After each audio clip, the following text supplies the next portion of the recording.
My name's Rebecca Vanderpost, and for most of my life I've been a concert violinist. But several years ago, a shoulder injury put me out of action for a while and gave me time to read and time to think and time to ask all sorts of questions that have been following me around ever since.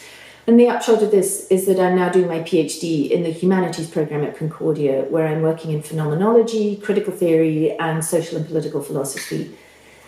My doctoral project is an investigation into some of the things that happen when we become absorbed in whatever we're doing. Now, one of the central structures of our modern Western subjectivity is agency, and our self-understanding as beings who can fulfill our intentions with at least some degree of success. This is the basis of our accountability, and it's the basis of our social and political arrangements.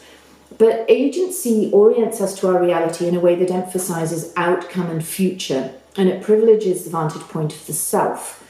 And it's come to be so deeply embedded within our general framework of perception that in all sorts of important ways, the reality we inhabit is shaped by our designs upon it and our intentions for it, which means that value and meaning in our present moment are perpetually deferred. What matters most is always around the next bend in the road.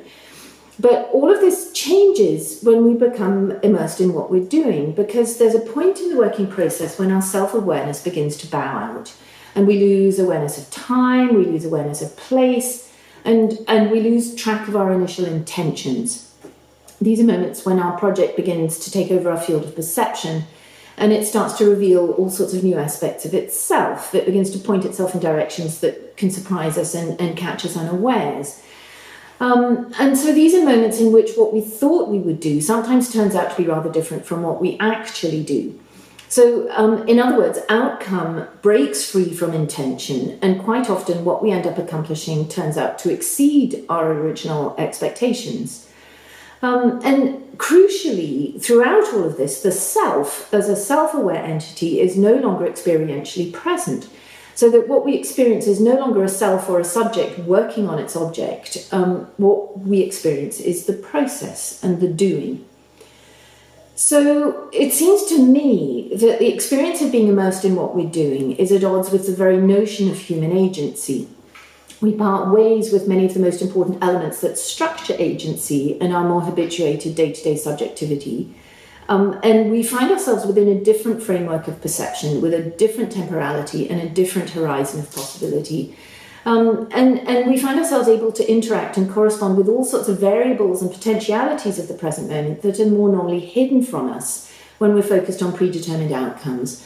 So, to my mind, this raises questions about the stability and about the continuity of the self, and about the possibility of modes of being or ways of being human that are external to Western modernity and might actually be hostile to it. I think it raises questions about who or what is in charge at many of the moments when we turn out to have been functioning at our best. I think it raises questions about the kind of interactions or even social relations that are possible between humans and non-humans, or between ourselves and our material environment.